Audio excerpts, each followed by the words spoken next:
Yo, y'all ready? I said I can't hear you. Y'all ready? I can't hear you. Are you ready? Then everybody put your hands up. Put your hands up. Put your hands up. Put your hands up. Come on, come on, come on, come on, come on, come on, come on. Let me hear you say yeah.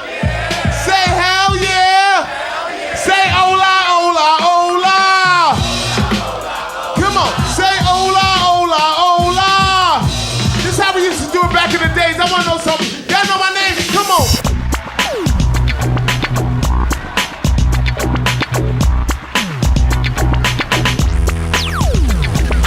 I didn't know that DJing was an art form until I got involved with these cats. I had no clue whatsoever that you had to have technical skills, you had to have virtuosity, you had to have a passion and love for what you do.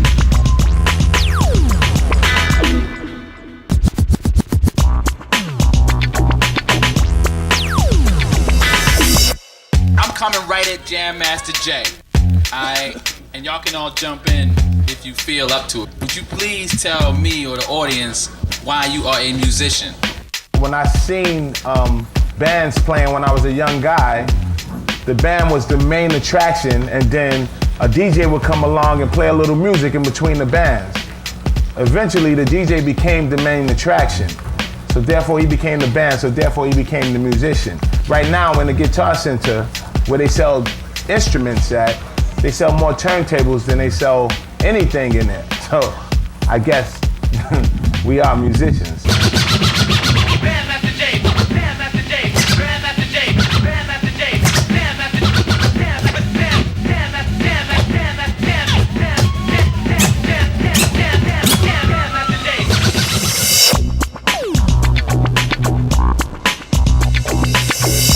Are there any correlations between regular type music classes that you could take in school, piano, sax, drum? Is there any correlations, any similarities? First off, music is music. So whether you're teaching guitar music or tuba music or DJing, you have to learn the fundamentals of music. You have to know what beats are. You have to know what tempo is. You have to know what rhythm is. Yeah, for sure. I got into it by hearing scratches on records. Listening to Jazzy Jeff and the Fresh Prince. Listening to Premier, listening to Pete Rock and CL Smooth. The Main Ingredient. That album was a huge influence to me. Stuff like that. That's how I really got into it. I would hear cuts, and when I started, I was just cutting. I was just scratching. Then I got into beat juggling later when I saved up enough money to buy a second turntable. At first, I had one turntable. I was just scratching. I couldn't juggle because I had one turntable. Growing up, my father brought me a guitar. I was taking a couple of lessons with the guitar. I was able to play it a little bit, but once I seen Grandmaster Flash doing his thing in the Armory back in like 79 in Queens somewhere, I was a little kid like, yo, that's what I want to do. That's that guy right there. He don't need nobody to come to band practice. He could do it all by himself. And once when cats are slacking, I'm in there by myself in my underwear, just doing my thing, you know what I mean? I had to, carry crates for the older cats who had equipment and go through, I was 15 years old. I knew how to DJ better than the older guy with the equipment. I used to DJ at this bar. I never would go in the bar. They would bring me in the back door. I would play the music. I wouldn't see who I was playing the music for. I heard it was packed. I heard it was hot.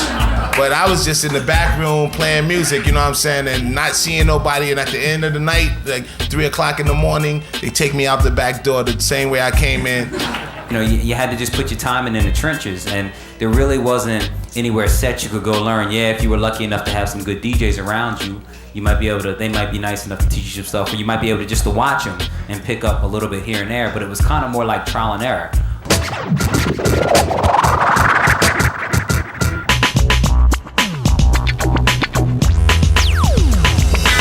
Why are y'all so popular today? Why is a DJ DJs make the world go round. That's what I say. You're a DJ.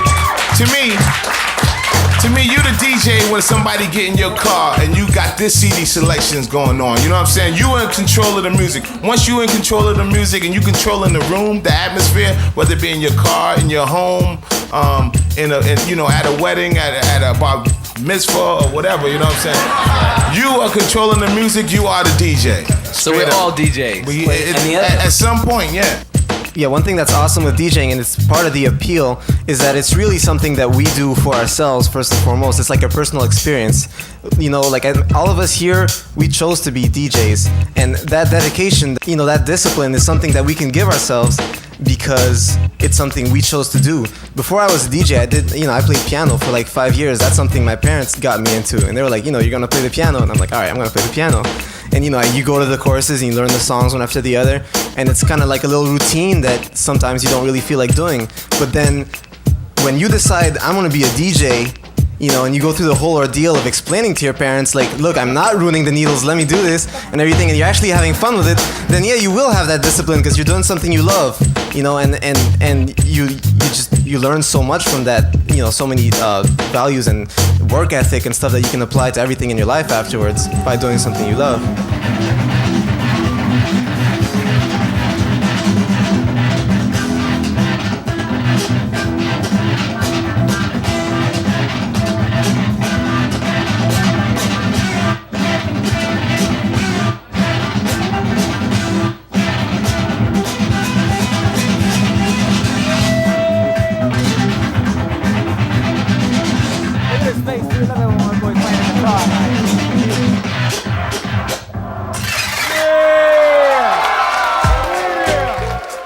Basically, when you do turntablism, it's like there's a certain amount of focus you gotta have with it. It's like to set up your routines, to organize them, to sit down and the discipline it takes to practice these routines. I mean, it's like sometimes it could take like 7 to 8 hours to sit down and actually organize a routine.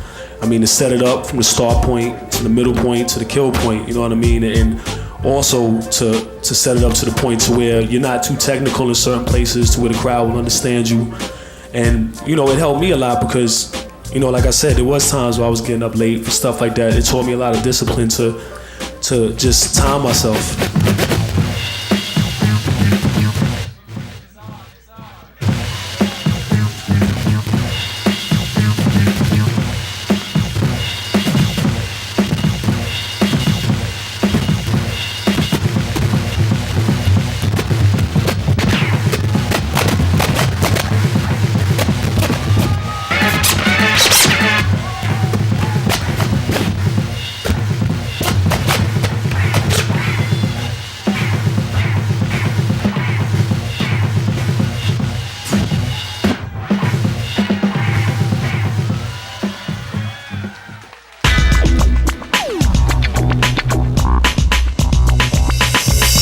Why are institutions in this country refusing to accept y'all for the art form that you really are?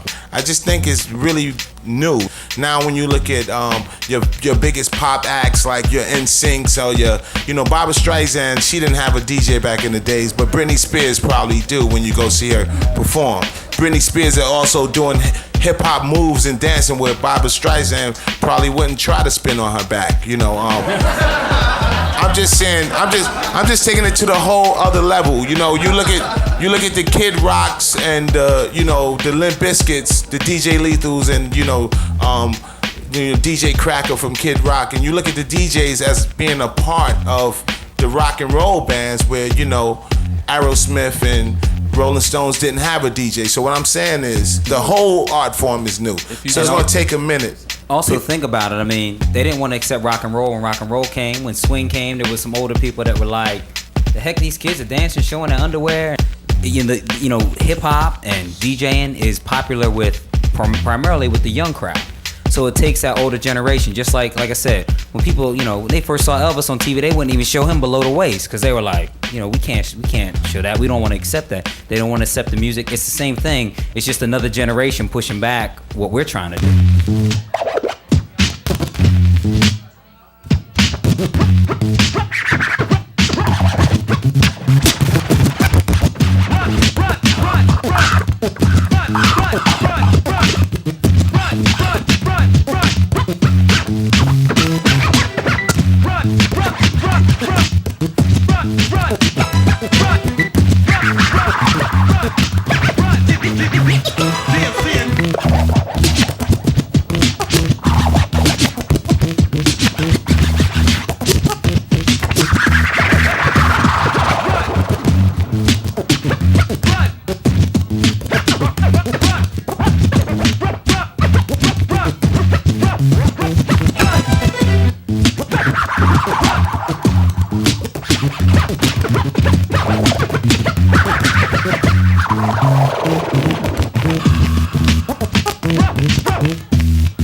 Grandmaster Flash or Bambaataa or, you know, some of these guys that don't even have names today, you know, like Davey DMX, a few people who were really hot to me that really never really got, you know, their name, with some cats like DJ Smalls and DJ Hollywood and a few DJs that I would just like the way they rocked the party. Like some DJs was exciting on the wheels of steel. Some DJs that after you leave the party, you just feel like, damn, man, the way he put on that record after that record after that record, I just was up all night, you know. So, I mean, you know, you just gotta have the love. You know, it's gonna go in all different directions. He started DJing with CDs, and you know, he's the beat juggler. He's like all types of shit. You know, it's the way you. It's just the way you. It's how you want to go about it. You know. All right, we're gonna open up the floor for some questions. Think before you ask. How do you see the digital age influencing the battle DJ? I think it's gonna create a whole new level of creativity. For example, I can be scratching on my turntable and that's a new prototype that's coming out in about 30 days, but I can be scratching on it and hit a button, and now I'm scratching the same sound, same spot on the same piece of music off the CD, but now I'm putting flange on it, or I'm putting echo on it, or I'm panning my scratch left to right.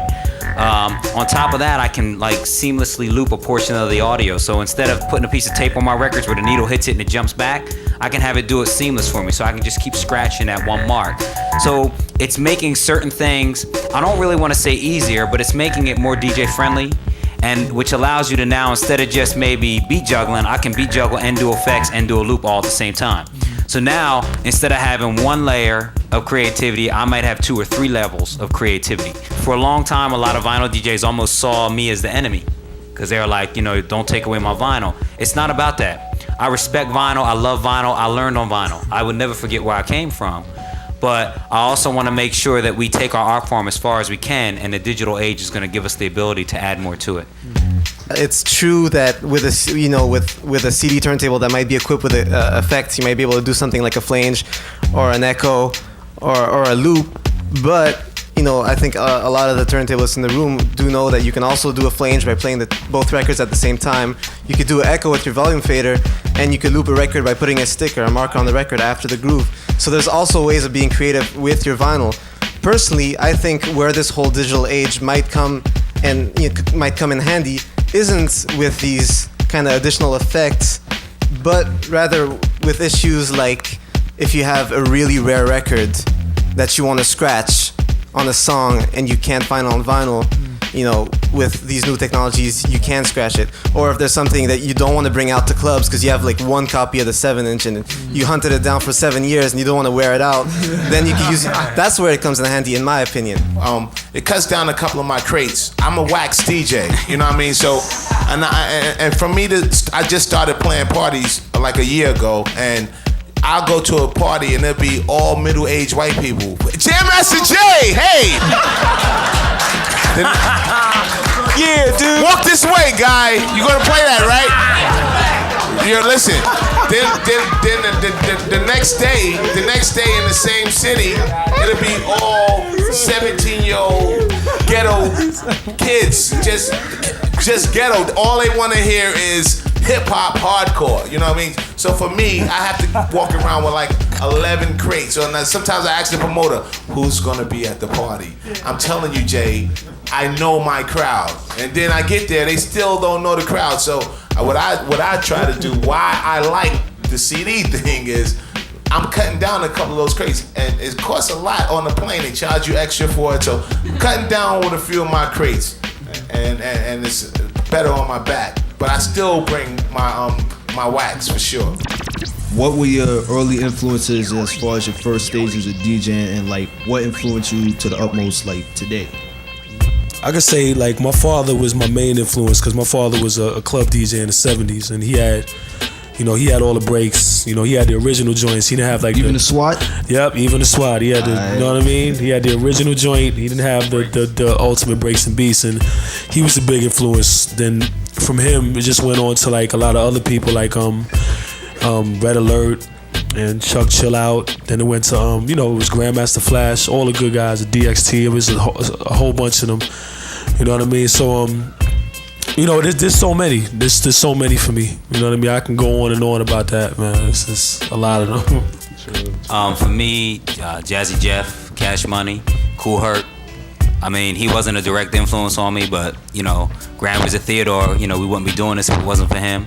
This guy over here, Jam Master Jay, both back then and now. He inspires me now, the fact that he's still in the game and still on point. Even a lot of the young guys, man. Craze is lighting it up down in Miami. Infamous. I mean, all these guys, all the Scratch Pickles. I mean, there's, just because I was influenced back then doesn't mean that I don't get influenced now. I mean, that stuff he did up there with that record today, playing the guitar solo, man. I gotta give my man props on that. That was dope. You know what I'm saying? So anytime I see a DJ that's pushing it to the next level, it inspires me to try and do something different with what I'm doing. My first influences was the DJs I was hearing on records.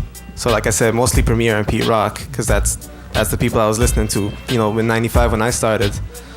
And then a huge influence for me was the first Return of the DJ compilation that Bomb put out. And that had tracks by Babu, Mixmaster Mike, the Scratch Pickles, all those songs. I had the vinyl version of that album, and I used to play the record slowly. I would turn off the platter and play it slow over certain patterns to try to understand how those patterns were made, because I had no idea, what those scratches were. So a lot of everybody that was on that record influenced me. And, then moving on to discovering the rest of the Scratch Pickles, Beat Junkies, and X-Men generation. And then later on, people like the rest of my crew, the Allies. And nowadays, the people that influence me really is whenever I see a DJ do something that I wouldn't have thought of doing, that's an influence. In an indirect way, not because I'll see him and I'll try to copy it, but I'll see him and I'll think, I want to give other DJs that reaction which is, oh, I wouldn't have thought of doing that. So I'll go home and try to come up with something that will make other DJs think that way. Everybody's my influence.